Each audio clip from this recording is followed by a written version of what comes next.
Bonsoir à toutes et tous. Euh, alors, juste en préambule, pour prolonger ce qui vient d'être dit sur Laudato Si par Bernard et le nouveau texte Laudate Deum, il comprend 6 chapitres et l'exercice qui nous a été demandé par Jean-Claude, c'est de choisir quelques numéros sur lesquels insister. Alors, moi, dans ces chapitres, il y en a un qui est un peu comme le premier chapitre de Laudato Si sur le contexte global, la crise climatique globale. Et puis, le pape revient sur les enjeux de davantage de paradigmes technocratiques. Il souligne ensuite, chapitre 3, la faiblesse de la politique internationale. Puis, il détaille un petit peu le rôle des conférences sur le climat, ce qu'il appelle progrès et échecs. Et puis, le chapitre 5, d'où sont extraits les paragraphes que j'ai choisis, le chapitre s'intitule « Que peut-on espérer de la COP 28 de Dubaï ?» Donc, le titre est très clair. Et enfin, le 6e chapitre correspond d'ailleurs pas mal au 6e chapitre de Laudato Si sur les motivations spirituelles, sur les enjeux de conversion spirituelle. Alors, moi, j'ai choisi 3 paragraphes qui sont les paragraphes 58, 59 et 60, qui sont à la fin de ce 5e chapitre. Peut-être pour si donner un titre, ce serait peut-être sur la question, pour paraphraser d'ailleurs le langage des COP, la question des responsabilités communes et différenciées vis-à-vis de la question du climat, de la biodiversité, donc les questions écologiques et qu'on peut relier aux questions sociales, donc la justice sociale et écologique, responsabilité commune et différenciée. Et au fond, il s'agit de désigner nos responsabilités politiques à tous. Le pape, dans le numéro 58, je ne vais pas tout lire, mais vous l'avez sous les yeux, il dit le soutien de tous est nécessaire. Et quand il dit tous, le soutien de tous est nécessaire, tous, ce sont des individus, des collectifs, des États, des chefs d'État et de gouvernement. C'est bien le propos des COP. Et finalement, ce tous sont concernés. Alors, pour moi, c'est vrai que ça fait écho à l'expérience du campus de la transition que j'ai cofondé il y a bientôt 6 ans, avec à la fois des enseignants-chercheurs, des praticiens du monde de l'entreprise, mais aussi voilà, intéressés par les enjeux associatifs, le rôle des collectivités territoriales, et puis aussi quelques étudiants et doctorants. Et le propos du campus était de contribuer à former pour transformer l'enseignement supérieur et les responsables d'aujourd'hui et de demain pour une transition écologique, sobre et solidaire. Voilà, donc vraiment en résonance avec ce que les propos du pape dans Laudato Si. Et au fond, donc pour l'expérience très concrète du campus, puisque nous sommes dans un écolieu en Seine-et-Marne, où nous sommes une trentaine, alors je suis un peu la vieille qui habite avec beaucoup de jeunes qui sont engagés parfois pour au moins un an dans le projet. Certains sont là depuis 3 ou 4 ans. Et puis, on a une douzaine de services civiques et stagiaires qui viennent passer 6 à 8 mois. Et puis, il y a des bénévoles qui viennent passer une durée d'à peu près de 2 à 4 semaines. Et puis, des personnes qui travaillent au campus, mais qui n'habitent pas en permanence sur place. Et puis, on accueille donc des enseignants-chercheurs, des étudiants, des praticiens, des professionnels de différents horizons. Et voilà, et vraiment, cette idée que tous sont concernés, je pense que c'est très important parce que aucun acteur n'a la solution tout seul. Donc, c'est comment faire pour que nous nous saisissions ensemble de ces sujets.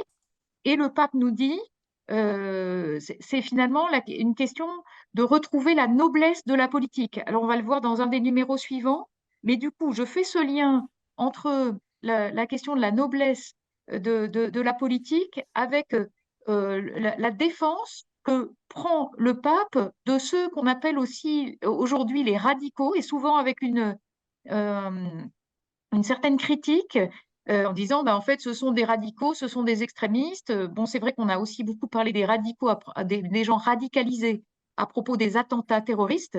Donc, il y a un amalgame. Et là, le pape soutient que les actions de groupes fustigés comme radicalisés attirent l'attention et il dit, il comble un vide de la société dans son ensemble qui devrait exercer une saine pression et là, donc, le pape nous dit, en fait, là, ces jeunes radicaux, ou jeunes ou moins jeunes, on pourrait dire radicaux, c'est prendre le problème à la racine. ceux qui dénoncent l'incurie, l'inertie collective, finalement, ils jouent un rôle très utile et ils prennent la place que la société tout entière devrait prendre.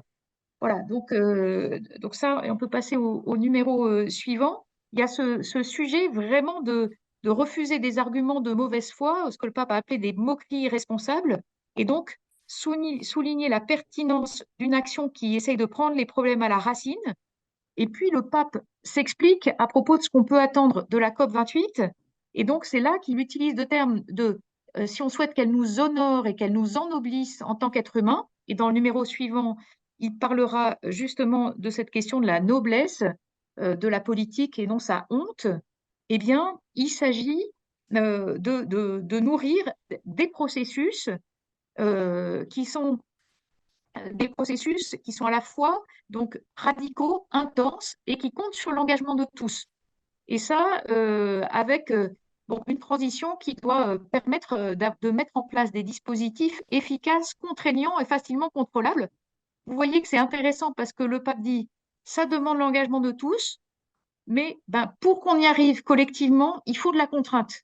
Donc c'est une manière aussi de critiquer un discours qu'on entend assez souvent de la part, par exemple, d'entreprises qui disent il faut voilà, il faut nous inciter à faire des choses, il ne faut pas nous contraindre. Et là, en fait, ce que le pape souligne, c'est que si nous voulons changer au bon niveau, il faut un certain niveau de contrainte pour faire en sorte, d'une certaine manière aussi, que les règles du jeu soient harmonisées. Et donc là, le pape insiste sur les processus à mettre en œuvre. Et donc, ces processus sont tels qu'ils impliquent une certaine posture. Alors, ça va nous amener au numéro 60. La posture que le pape invite à développer, il dit c'est la posture pour ceux qui interviendront. Donc, en fait, on peut dire, on ne sait pas très bien qui c'est, mais c'est les négociateurs, c'est ceux qui contribuent à la préparation des COP. Et donc, à la fois, ben, il y a des chefs d'État et de gouvernement, mais il y a aussi des représentants d'entreprises, d'ONG, etc., qui représentent différents types, on pourrait dire, d'intérêts. Et le pape nous dit, ben, espérons que ce seront des stratèges capables de penser au bien commun et à l'avenir de leurs enfants, plutôt qu'aux intérêts circonstanciels de certains pays ou entreprises. Donc, c'est vraiment une invitation à mettre au premier plan le bien commun. Et on pourrait peut-être, plusieurs d'entre nous ont en tête les propos qui avaient été aussi développés par le secrétaire général de l'ONU. Je crois que je ne sais plus si c'était il y a 1 an ou 2 ans, lors d'une précédente COP, et Antonio Guterres avait dit, en fait, il s'agit pour nous tous de nous demander si nous choisissons collectivement des trajectoires de solidarité ou de coopération ou des trajectoires de suicide collectif. Voilà. Et donc, on pourrait dire que les propos du pape, ils sont complètement en écho de cette interpellation très forte et de cette invitation donc à faire passer du point de vue des négociations et des relations internationales, il appelle à revisiter le multilatéralisme pour pouvoir être à la hauteur des enjeux. Et donc, plutôt que la réelle politique marquée par la défense des intérêts privés ou nationaux, de faire passer le bien commun, universel, au premier plan. Donc, voilà. Donc, le pape le dit là, dans ces paragraphes, ben voilà, nous sommes tous concernés, mais il y a aussi une responsabilité qui doit être plus particulièrement le fait de ceux qui sont en capacité de prendre des décisions qui orientent des trajectoires collectives.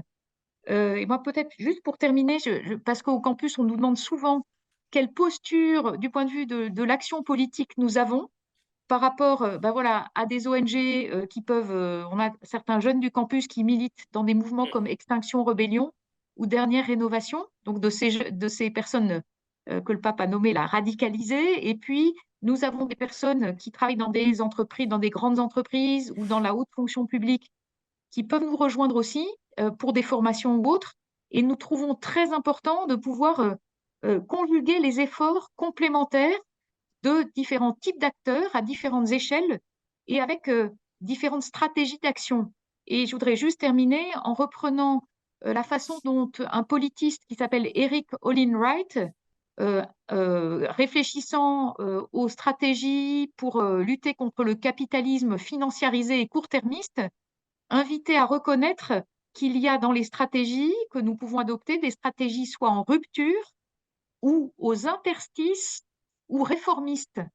Et au fond, je trouve que dans les paragraphes là qu'on vient de regarder, le pape finalement invite un peu à l'ensemble de ces trois postures. Il peut y avoir des personnes ou des groupes qui vont adopter des perspectives davantage en rupture pour souligner la nécessité de changer radicalement nos modes de vie. Et donc, ils peuvent utiliser des moyens d'action ben voilà, qui interpellent fortement. Donc, c'est plutôt la posture en rupture. Il peut y avoir un positionnement aux interstices, c'est-à-dire se demander, c'est un peu ce que le campus essaye de faire quand on accueille des enseignants-chercheurs d'écoles, par exemple de commerce, qui sont contents de réfléchir avec nous au déformatage des cursus dans les écoles de commerce, et puis qui peuvent avoir une liberté de parole et de réflexion qu'ils n'ont pas toujours quand ils sont dans l'enceinte de leur établissement. Et l'enjeu du campus, c'est de soutenir ces transformations à une autre échelle, donc dans ces écoles. Voilà. Et puis enfin, il y a ceux qui sont de l'intérieur des institutions. Et donc là, on pourrait dire bah, ceux qui sont les chefs d'État et de gouvernement qui doivent négocier. Et donc, ils sont plutôt dans des logiques de réformistes, de dire comment est-ce qu'on change de l'intérieur, mais sans doute en s'appuyant sur toutes ces bonnes volontés.